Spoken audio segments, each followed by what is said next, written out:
Well, okay. So I suppose the point of this video is we've been looking at the, the reaction from the governments and how to deal with the coronavirus. And the one thing that we've noticed is that measures just keep getting tighter and tighter. And the date for you maybe the social distancing and the lockdown seems to be getting further and further away. And then, so they've now hinted at, into May, the end of May, they're hoping to release things. But obviously they've got a solution to let you out of your house. So that's kind of the gist of it, isn't it? Yeah, pretty much. Yeah, but that's where they seem to be going towards is this app, basically, the tracking app, which also acts as a home test kit. You can test yourself for the COVID-19 and then they can send it to you. If you're tested positive, you send it back and boom, the next thing you know, it's you're quarantined, and anybody you've been near in the last, doesn't say how many days, it says 2-3 days, they'll get a ping, they'll get a message saying you have to isolate for 14 days, but they want to tell you who is the one that's started off. And it's kind of a world trend, right? So Britain's not in its own here. We know that China, Hong Kong, China, where was it? Yeah, South Korea. Or South Korea. We know the Eastern world is sort of already developed apps that they're using, and they're going, it being China especially, going a bit harder because they're already using facial recognition as well as, and Russia's just announced that they're going to start using facial recognition as well. China is also using that WeChat, which I think is a government chat app, basically. The government view everything you're talking about to everyone, to basically just track and surveil people and lock people in when they, I'd imagine, seem to say, oh yes, we have a virus or whatever. And now Europe, all over Europe, they seem to be developing apps at a very, very fast rate. Yeah, there's just one already on Apple, and you can download the COVID-19 symptom tracker. I think that's the top. Yeah, so there's one that you can use already, that you can fill out a few questions, send it to the NHS about how you feel, and they say, all right, thanks for letting us know. Could you maybe update us next couple of days how you're feeling? So I don't know how long you've got to keep doing that, but they say that they can use that information to see where there's hotspots of where people are feeling unwell. And then they're saying that they can tell they can say as the software gets smarter, so I'm presuming it's some sort of AI software. So as the software gets smarter, they can start asking you more definitive questions, and what they're saying is that they can then define if it is definitely COVID-19 you're saying you're feeling well with, or could it be something else. That's what they're saying off of the app that's out there in a minute. But the app, there's a different one they're looking to bring in, and it's pretty much completed, I think, by what we're reading. That we've got. So as the article that we first came across this 31st of March, BBC News Technology. So the title is Coronavirus. UK considers virus tracing app to ease lockdown. So basically, I think what we're going to do is just read through the article. I know, read through the article and stop as we go, because the whole point of this video is really to, I think, just put a warning out that this isn't about COVID-19 and trying to track the spread of COVID-19 and trying to save lives. It is about total control. It's about a surveillance state. No, of course. That's our worry and our concern. And so we've made this video really to try and put that case to you. And maybe there's a possibility if we'd let it slide it, or we don't address it, especially that they could just basically just roll it in, and the next thing you know, there's no going back. No going back. Yeah, you're not getting rid of this app. And so we'll go through it, and then we'll give you the reasons for the concerns. So coronavirus, UK considers virus tracing app to ease lockdown. 31st of March 2020. So obviously the idea of this is to try, because we've been getting told about this 18 months that we might be asked to quarantine for, and then we've got today's announcement that because apparently people were flouting the guidelines that, you're maybe not even going to get outside your house now. So that was announced today. It's the 5th of April. So Which is already doing in Wales. So in Wales, it's already illegal to go outside of your house more than twice. Being told by drones.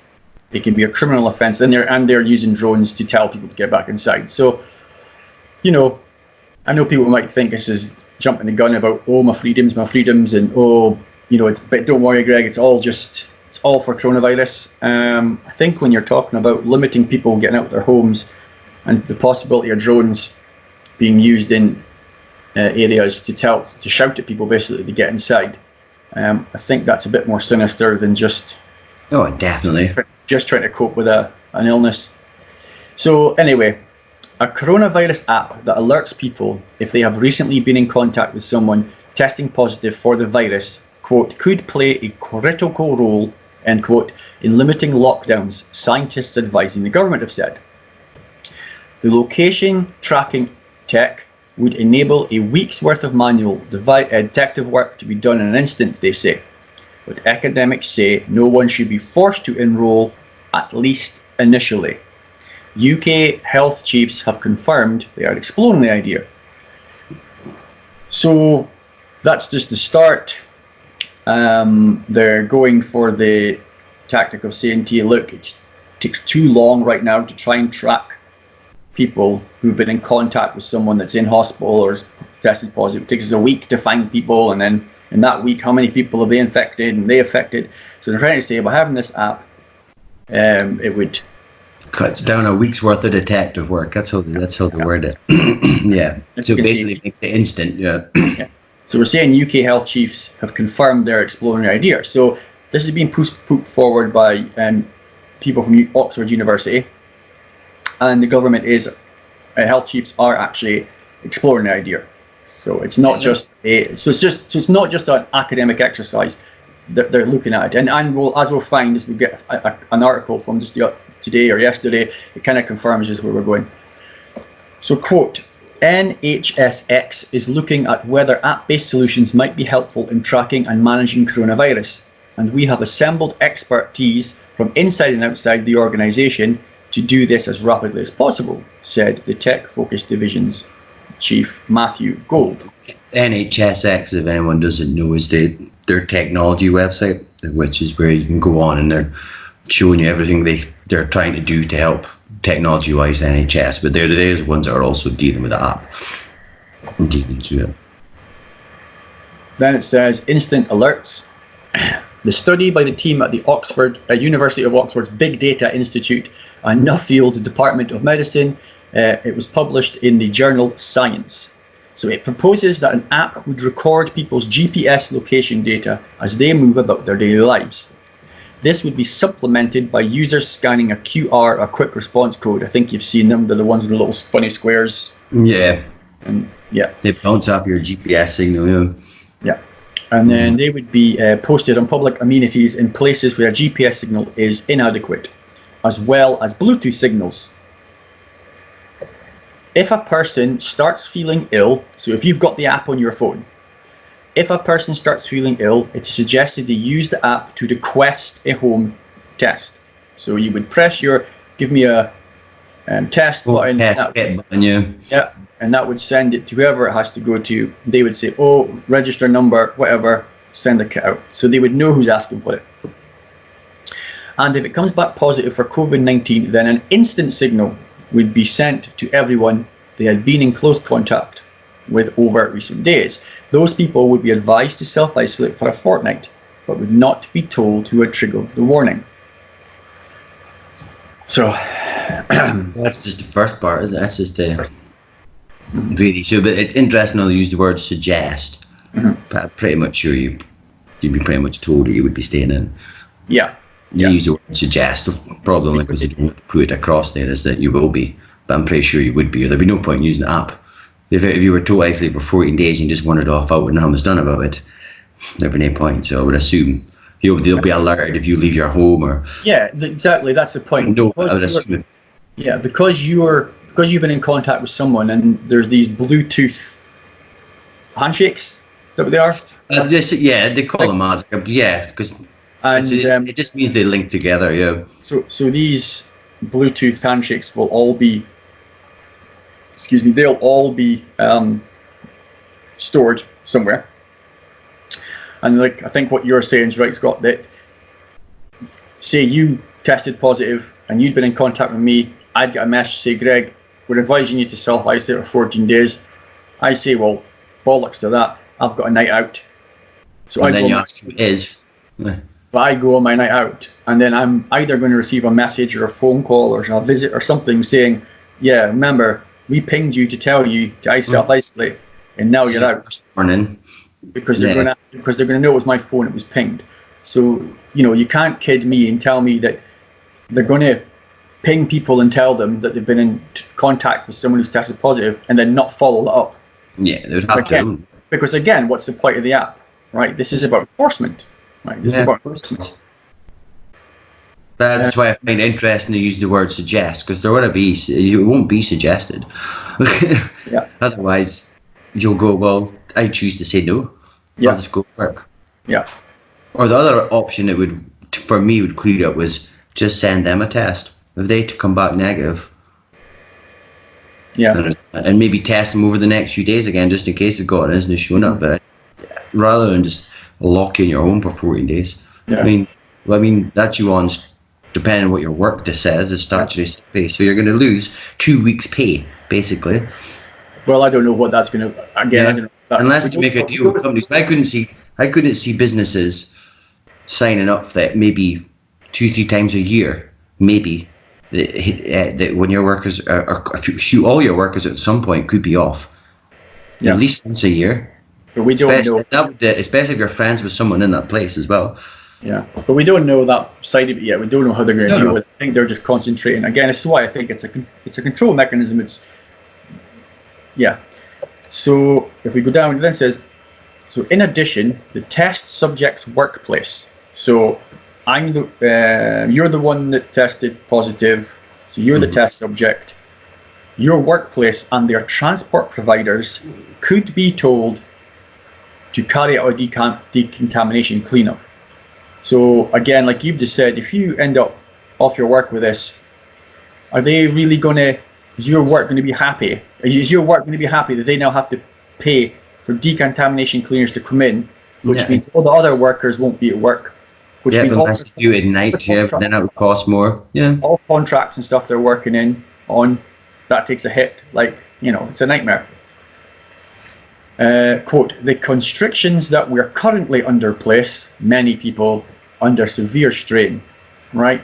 So, said the paper's co-lead professor, Christoph Fraser. So, right now we're under, obviously, this lockdown. It looks like this week coming, we're going to be told we won't be allowed to leave our house. It's looking that's where it's going. Our exercise is going to be taken out as well now, by the looks of it. So he's saying this is where they're going, right? So they're going to put the pressure on you. So you want to leave your house. But they're offering you a solution that you can leave your house. Right? So therefore, if you have the ability, with a bit more information and the use of an app to relax a lockdown, that could provide very substantial and direct benefits. Also, I think a substantial number of lives can be saved. So again, it's saying, look, we're all locked in. Looks like, as I say, this week, after the announcement today, we're probably going to get told we can't leave our house. So the mental stress everybody's starting to feel already, the walls are going to feel like they're closing even more. So this guy's saying, but hey, if we use an app that you can send away tests for, and this test can come back negative, we can let you out of the house. Well, what does that say for people who don't download the app? But then they'll become, you get jealousy, you'll get resentment, and then they'll end up downloading the app themselves just to get the house. Well, they become the other, don't they? Yeah. Because everybody else is going to get this app, and you're going to have people like me, I'm not downloading the app. And people are going to go, well, you're being a stupid idiot. Why don't you just get the app, get your test done, and get back to normal life? Right? Which is the next bit they're going to see here. So To encourage take-up, it is suggested the app also acts as a hub for coronavirus-related health services and serves as a means to request food and medicine deliveries. So obviously you're going to have this app, and then you're going to be able to get in touch with a takeaway menu in it. And I think we spoke about this the other day, that they're having meetings with all of your your supermarket heads of supermarket stuff. So this is what we'll be talking about, is like, right, we need you to be able to home deliver to people who have an app, who need to be fed, and right. So this is the idea that you'll just have to rely on. Yeah. Mm-hmm. So no going to the shops for you. Right. Yep. The academics note that similar smartphone software has already been deployed in China. It was also voluntary there. So we'll just, right, so it's also voluntary there, but users were allowed to go into the public spaces or in public transport only if they had installed it. There you go. So like yourself, who doesn't install it, you can just wave at everybody else from the window. Mm-hmm. Who will then wonder why you haven't installed it and you're only outside like there. Yeah, but remember, it's voluntary, right? Mm-hmm. Just if you don't volunteer to have it, you can't participate in life.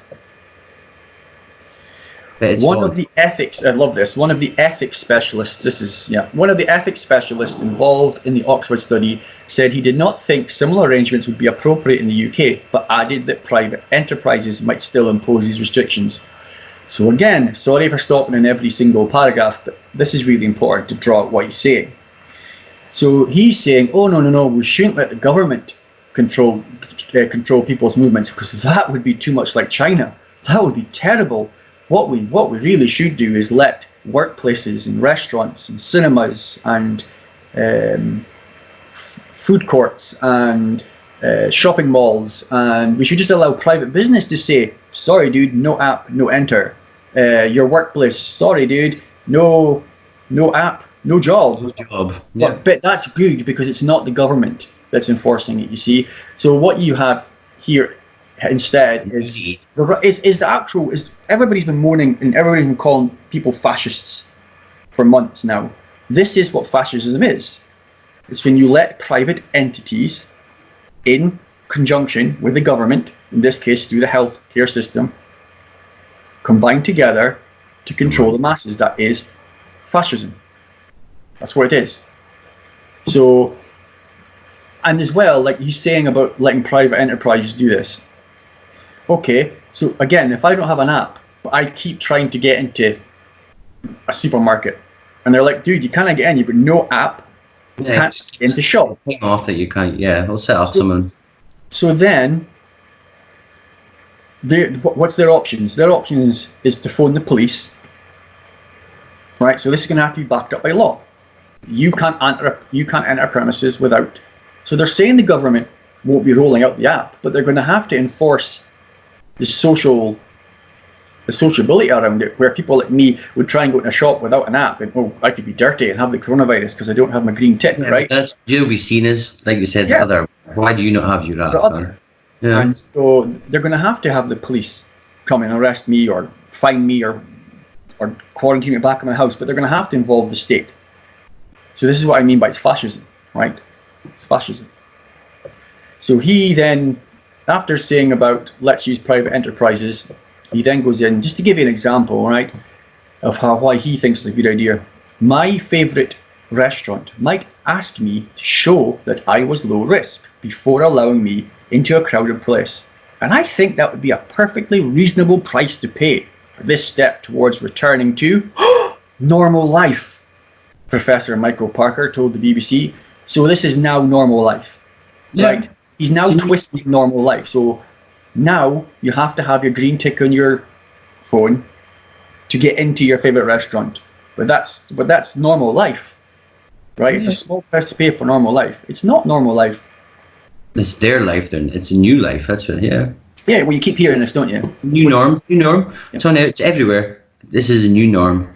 The Esquire one's the best one for that, for pushing everything. Everything's the new norm. It goes through an 18 months and pretty much tells you what's going to happen. So what I'll do is I'll link that in the description, right? I'll put all these articles we talk about in the description, but the Esquire one, you're right. The Esquire one actually gives you an 18 what's it's going to look like. Sets it out for you as though it's already been written out. Yeah. It's like reading a story the way they do it. And they go into depth and details that you really don't need to go into when you're just talking about what could happen in the next 18 months. Because it's not what could happen, it's a here's what's happening. You better read. That's how it comes across. Yeah, you're being prepped. Yeah, that's how it is. Yeah, it's basically a prep paper, yeah. And this is the same. It's the same with this. I say this total lockdown now, where you're only going to be allowed to go into your front garden. You're not going to be allowed to actually go out your own grounds. This is to get you in this claustrophobic, horrible feeling that I can't get out. The government's going to say, well, looks like it's definitely going to be 18 months, folks, but we've developed an app. And if you just take this app and you take the test and you are negative and you get your green tick, you can participate. Right, so try and keep that in mind, because this is what this article is saying. Or you can participate until someone close to you who also has the app gets their home kit, tests it, come back positive, and then you're getting a text saying, "Oh well, have to isolate for 14 days because well, can't tell you who." But anyway, and I think it's important to put in this place as well. Like, it's not just the lockdown. If they release the lockdown with this app because people will have the green tick, the social distancing rules will be kept and enforced because of this very app, because they're not going to want people in crowds of more than 2, 3, 4 people outside your family, because we don't want to have to send an app alert to these people, other people at your work or people whatever. Right, so the social distancing rules, they'll be kept in place. Oh yeah. Right, there'll be no more parties. And just like, so that's after him thinking it's a reasonable price to pay for, quote, normal life that's not normal. He added that employers might also be justified in requiring staff to use the app if they worked in, quote, an old people's home with vulnerable groups, or brackets, were based, close brackets, in very crowded places. So parties. But he's talking about staff. Yeah. So he starts off with the what people would find acceptable, that if you work in old people's homes, maybe you should have an app that says, I'm clean. Then he says vulnerable groups. Right, that's a wide range of people. But people will say, okay, vulnerable groups. Then he says, if you work in very crowded places. Well, very crowded places, for a start, he hasn't defined, but most places of work. Factories, yeah. Even offices. Yard, where I used to work. Places. Yeah. So he's telling you everywhere. He's telling you every employer should thing in. But he sucks you in with the old people's home first, then the vulnerable groups. By then you're already going, it's reasonable, and then by the end of the sentence, it's open season. Then by the end of the sentence, like very crowded places, but you're already going, yeah, sounds reasonable. So, but it's not reasonable, and it's not normal life.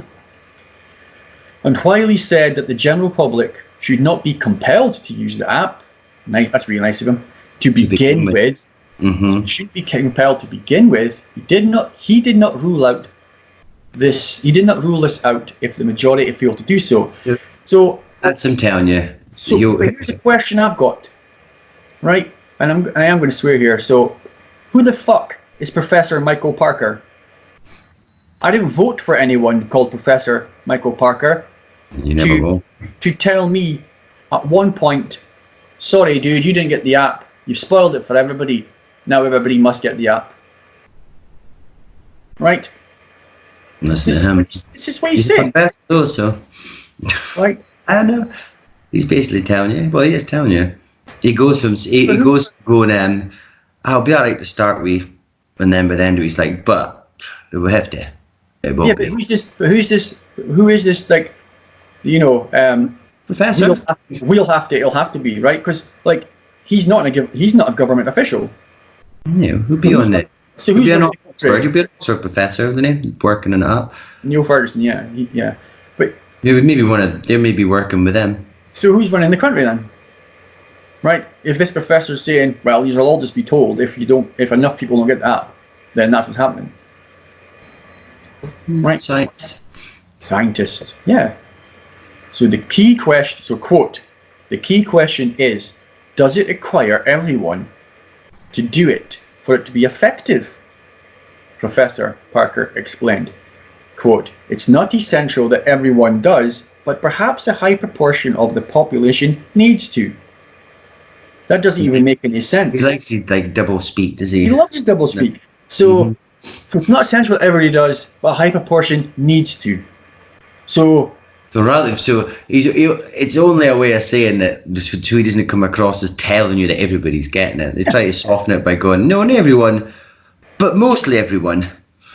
So who do you choose? What's a high proportion? 1 billion, 2 billion, half a million? I don't know. I mean, what is? Yeah. So once again, he said all this, but he hasn't committed to anything. You know, I mean, it's open. It's open to interpretation. Carrying on that quote, this is a really unusual situation where lives are at risk. So there is a case to be made to make at least some actions compulsory. But there would need to be a really clear case for that and careful oversight. But who's making the case? He's making the case. Yeah. And who's going to oversight him? The government? Well, he's already basically said he'll tell the government his recommendations to what should be done. So who's overlooking this professor and his other band of scientists who seem to be advising the government? Who's watching the Watchers, as they say? Yeah, it's impossible to watch the Watchers when they're at this level because they're co-experts, aren't they, right? So then it goes on to a paragraph, section called Extended Range. The paper adds that the app could be updated to tackle the pandemic more aggressively if required. For example, it says the stay-at-home alerts could be expanded to second or even third-degree contacts. Mm-hmm. So now it's not just the people that you have been in contact with. It can then go beyond to other contacts in your phone that you may... Really? It doesn't even make sense. No. Why would it need to be extended if you're only sticking in the same range of people you're using it up with to start with, right? Usually. Yeah. Why would they want to start expanding it? Well, you know why? Why they want to extend it further? Yeah. Just gradual control over everything else. Yeah. That's what it is. And you always get words like could. Oh yeah. Possibility. Possibly. Yeah. Every other word is basically considering.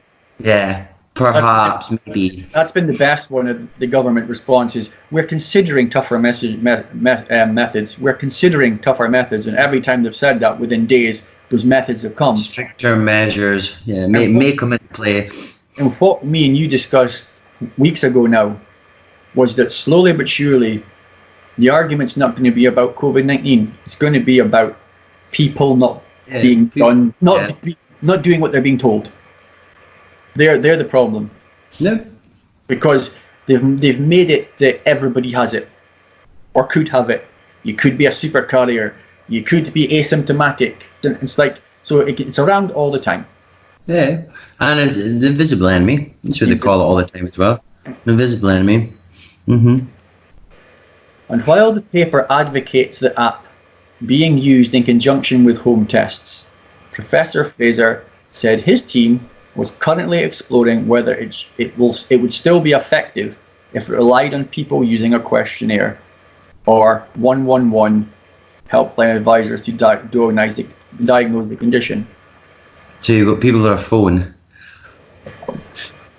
So does that mean if you can't get a home test kit, you phone up somebody and they tell you you've got it or not? Yeah, and he's trying to say, would that be reliable? Well, I wouldn't have thought so, but... It says, while the paper advocates the app being used in conjunction with, well, it said they're exploring whether it would still be effective if it relied on people using a questionnaire or a 111 helpline advisor. Well, see, the last bit sounds like they're saying, you could just phone up and tell us what you've got, and we'll go, you've got it. Surely no. Surely not. That's how it reads. Yeah. 111 helpline advisors to diagnose the condition. So that's what it says. So you're phoning somebody over a phone and they're going to tell you what you've got. without an actual test. Yeah. Their word is is the test. Is a test. I mean, I could be reading that wrong, but that's how it comes Yes, across. that's what comes across for sure. So obviously, if they can't get the test T in time, say there's a lot of tests getting put out, they'll go, well, okay, that's 2 days, you got your test. Phone this number, tell us what you've got. Oh, yeah, definitely. Okay, just click your positive button now on your app. Have a nice 14 days. I mean, that's how I'm reading it. Yeah, I know. But I'm a bit confused about that bit. But yeah, I'm not saying that's what they're saying, but that's how it comes across. So then it moved on. Currently exploring whether it would still be effective if it relied on people using. Yeah, so okay, so that there's another way of them saying it. They would phase that out, maybe to bring in the app. So you would need to do that, but just now they're still seeing the VATs rely, and they can use that alongside it. But that'll get phased out in time, surely. Yeah. 111 diagnosis. What do you want today? I mean, what do you have today? Got everything. Hate your boss. The time at work. Sorry. He acknowledged that some people might be wary of using the service, but hoped they would do so to, quote, save a lot of lives. And there it always is. I'm sure I've seen that used at least once before in an article. Save lives, lifesaver. And that's what we're getting all the time, of course. So we've already, quote, we already have tracking apps on our phones for more trivial tasks. The reason we have live traffic information is because we allow people that provide the mapping service to track us. Big data. Yeah, comes into big data. So he's saying, like, why would you worry about having this app if you've got apps that already... Yeah, but they're very minimal data. Yeah, they don't give away what they're asking you for. Yeah, the traffic app is a bad example because the traffic app doesn't say to me, you now have to stay quarantined in your house for 14 days. Exactly. And if you don't have a green tick on your phone, you can't participate in society. Mm-hmm. So it's a really shite argument. Well, they're trying to show you how minimal it'll be. That's what they're trying to say. But they're saying, but you've already got these on your phone. Your Strava tracks you with then stuff like that, like your Snapchat, or there's one and you have to switch off something on it because otherwise anybody could go on and find out where you've been. Yeah, I think it was that. But yeah, so that's what he's trying to say. You've got all these things already, so it's going to matter. But none of these, none of these are two-way in the sense that you don't then, like I say, you're disabled. You don't get disabled from society because you're out on a Strava run. Like, you just say, oh, you didn't beat your last time. You must be self-isolated. They're skipping past that part, though. To them, they're just pushing the tracking part. Yeah. And they're just putting that across to you. But if you're worried about that, because a lot of people do go, I'm the one track, then they go, but remember, you already got it on your phone already. Find my app, find my phone, stuff like that. Yeah. No, they're tracking devices. Yeah, you know, I might want my phone found if it's stolen. You see? Yes, of course. Yes. No, but I'm just arguing the position that his position is nonsense. To say that any of those apps, they won't have the enforcement on my life that this app would. No, of course not. Right. No. That basically, like I say, if it was adopted by, like he's saying, private enterprises and workplaces, if I didn't have the app and I don't have my green tick or whatever it's going to be to say that I could participate in society, I don't get to participate in society. Strava doesn't do that. The traffic app doesn't do that. Find My Phone doesn't do that. You don't get back to normal life. Yeah, I don't get back to quote normal life. Mm-hmm. So not having an app. So the life I'm living right now, it's not normal because I don't have. Yeah, But it is though. That's what I'm saying. It's like brainwashing. They keep telling you it's normal. It is normal. It's not normal. And I also keep hearing this. It's a worldwide human transforming event. Well, it doesn't have to be. So then there's the bottom. So we'll come off of the main article and there's analysis, and this is by Rory. I'd hate to butcher his name. Rory Cellan-Jones. We'll say Rory Cellan-Jones, the technology correspondent. We know that the UK is preparing to roll out its own contact tracing app, and this paper by scientists who are close to the government reinforces what a vital role it could play. So this guy has just said that there is going to be an app and it is going to be rolled out, right? So that's what he's confirming, right? But it also shows why it may be a while before any app is rolled out. Well, that's not true, because as we can see, Russia's rolling theirs one up next week. Thursday for Russia. Germany follows after that. So they're good to go. They're good to go. They're good to go. They're just waiting for the go ahead. Yeah, they're waiting. Well, they're going to have to. I'll show you. I'll explain it by what he means at the bottom. Yeah. So he goes on about micro-while. A key part of making the process by which people are informed that they have been in contact with someone infected with COVID-19 is the availability of testing. And then he goes on about the tests. I've been 1,000 years. Yeah. The other concern is privacy. With the government wary of being seen as Big Brother, the app would need to convince users it wouldn't allow them to be spied on forevermore. Well, over there, I'm afraid, because they've been saying from 2 weeks ago, all the governments of the nations in the UK have all been saying that this will be rolling lockdowns, right? Rolling lockdowns for years to come and into the future. So this is not just, COVID-19's gone now, because we've been told We'll scrap all that. No. I mean, the truth is, if COVID-19 is a virus, then it's going to be in the world population forever now. So COVID-19 is not going away anytime this year, next year, whatever. So to say like, oh, people are wary the government will be seen as Big Brother and the app, it won't be here forevermore. It won't be here forevermore, because you'll be told, look, there's viruses all around. This would be a really handy app. In general. Yeah. In general. Yeah. Singapore's Trace Together, that's what they're doing, which has been praised by privacy experts for collecting a bare minimum of data, could provide a template for the NHS app. I haven't looked into it, so I don't know about the praise from privy experts. I don't know if that's true or not. Maybe it has. Rather than constantly tracking people, it uses Bluetooth to record your proximity to other app users, so that they can be alerted if you later test positive for the virus. So it is though, because it knows where you are once you ping. Use Bluetooth to their phone, so it's not following you around. They're trying to say that this version is not following you around at all times, but basically every time you walk past somebody who has the app, have to be a friend, does it? Yep. If they've got the app, they'll automatically send the Bluetooth handshake. Which they're saying, or offer the GPS signal things, so it won't matter. So it could be that you don't even know the person. Yeah. So that's actually even more dangerous. Yeah.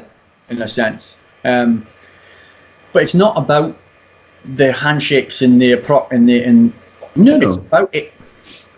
It's about the fact. I keep saying it's about the consequences of having an app that can tell you whether or not you're allowed to participate in social life. Right? Well, the next line basically spells out. Do you have a way to say? So, while the government will almost certainly make the use of the app optional, the concern is that it would become essential for anyone wanting to return to normal life. What, for instance, is to stop pubs and restaurants demanding to see evidence of your COVID-19 status before allowing you in. And that's exactly the whole point. Now, you've got to read the whole freaking article to get to that. I mean, we've been saying it through the article. But if you want to read it at the end, and then at the very end it says, when the app does emerge, right? So this is not, again, just for people watching. So it's definitely happening. That's when it does, right? If it does. No. When the app does emerge, there will be a major marketing exercise behind it to convince as many people as possible to install it.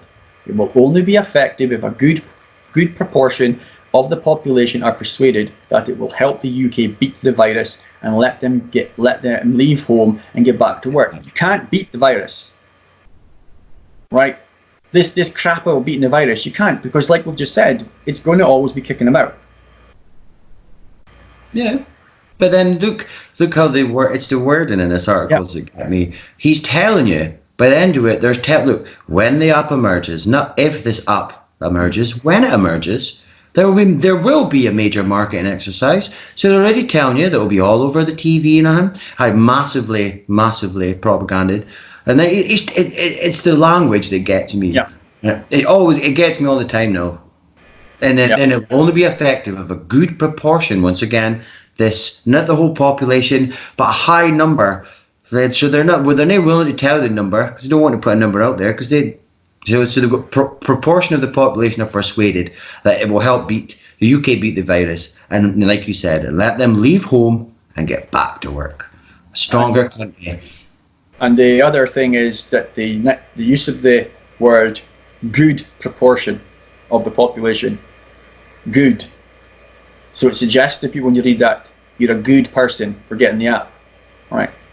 Mm-hmm. Because right, the word "good" is being used there. So I think that's important. Again, it's language. It's language. It's all about language. So the marketing. So we spoke about this already, right? It's part of the reason we're doing this video. The marketing for me looks like, and this is my theory on it, right? So this is. I have no evidence or proof for this. This is my theory. Save lives. So we've got that already, right? Mm-hmm. But in terms of you accepting this app, they're wanting to do it in conjunction with tests. So who they're testing first with these with the antibody kits, as far as I know, and the tests for the antigens. So people who have it, and the other ones are for. If you've had it, they're using it for NHS staff and frontline workers first. Yeah, well, obviously, yeah. Right? Yeah. So the idea for me to get the app in is that you trial it with them. So you pick a percentage of NHS workers and frontline workers who are taking tests, and they say, "Oh, would you mind testing the app out for us and seeing if it works?" So then you can come on the television and go, "Our brave frontline hero staff that you're all out in the streets clapping for on a Thursday night or whenever it is." Thursday. Mm-hmm. They are using the app, and it's successful because it's now allowing us to get nurses and firefighters and police and frontline staff back to work, to getting the economy going. We need to get the economy going because of the massive loans we've just taken from the bank. So we need to start getting the economy going. So not only are the brave NHS staff putting their lives at risk, which they are, with the COVID-19 that we have, they also know that giving up a little bit of their freedom, a little bit of their data, protect other people, and now they're doing it to protect the economy. Who can argue with that? Yeah, they all just roll into everything. Who can argue with that?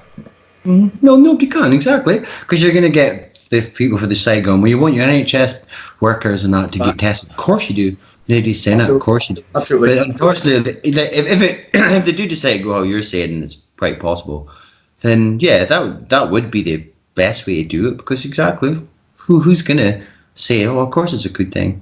And you've been clapping for them every Thursday for the past 2 months by the time it comes out anyway, so if you don't do it, you'll be looked upon as somebody that's a scourge. You will be part of the good proportion of the population. You'll be up, and if I don't get it, I'll be part of the bad proportion of the population, right?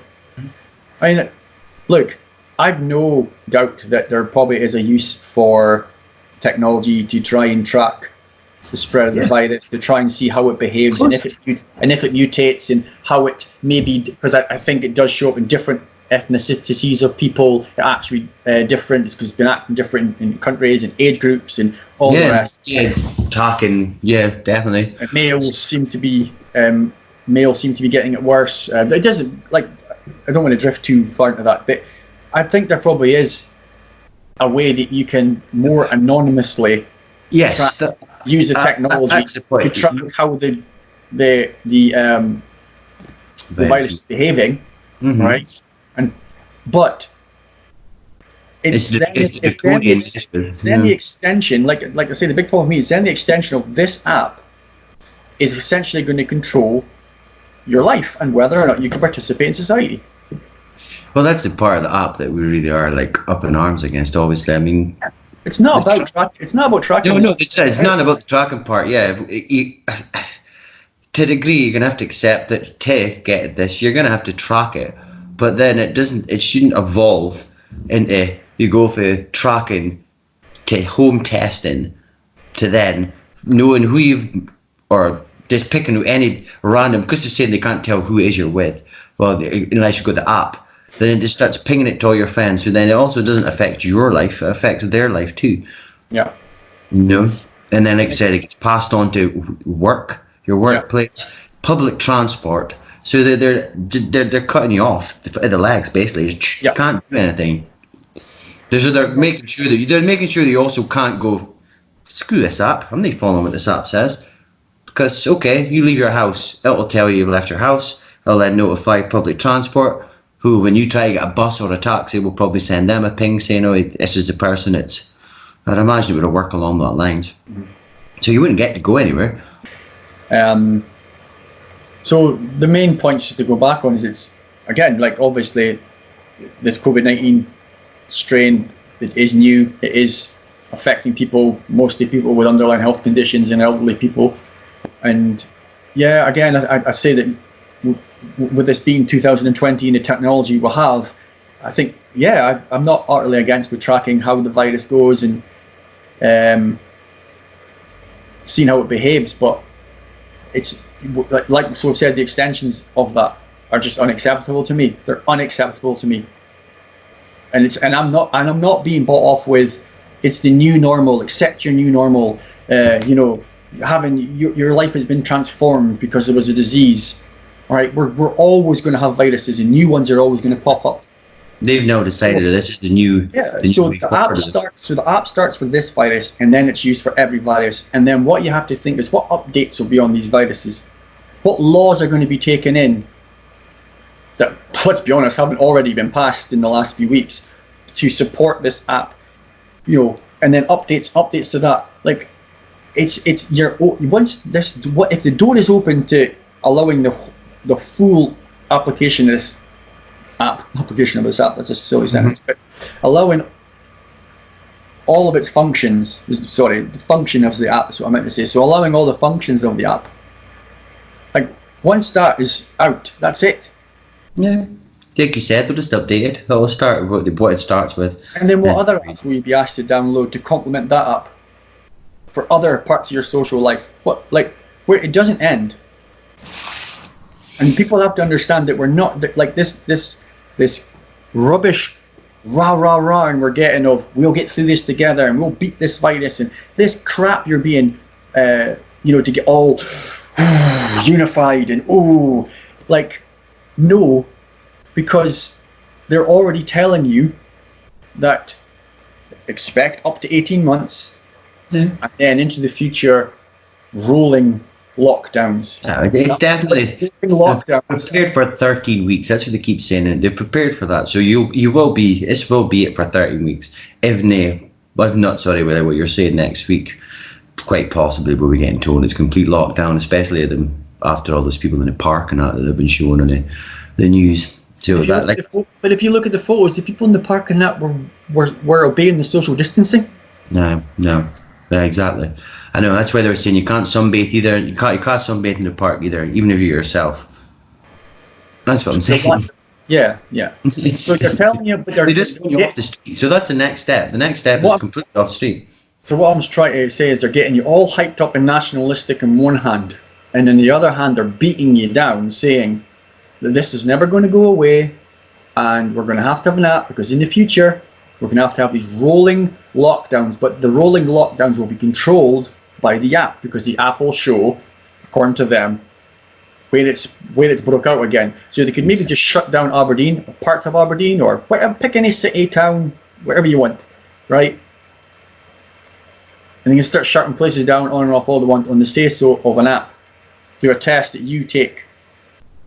Now, I'm not going to get into the testing, but a lot of the tests that we originally got we're all tainted with the coronavirus. Yeah, and then then you're getting a lot of false positives? Yeah. So, You're getting false negatives and false positives. False positives, yeah. Getting both. It wasn't working that great, yeah. Yeah. There's me saying you, somebody that I spoke to said they got taken to hospital, tested twice, didn't come up with COVID-19, but the doctor insisted that he definitely had it. Yeah. But it didn't come, but the test didn't work for it. I don't think they tested him a third time. He didn't say it did, but yeah. But yeah. So anyway, I hope if people are watching this, hope you understand the concerns. I was wondering, Scott, once we stop recording this, would you like to record another one with solutions? You want, yeah. What I do forward, rather than making this video 4 hours long, maybe do another one. Yeah. Okay. Well, we're going to stop recording this now, and I hope. Look, if you disagree with that, it's fine. Leave comments. We're just putting our concerns out there. It's just our concerns. It may not concern you, but it. This is where we see it definitely going. This is where we see it definitely going. This is where we see it going. But if you don't, then leave comments. Anyway, thanks very much for watching, and take care. And we'll be doing a part 2 with solutions if you want to watch. Thanks now. Bye.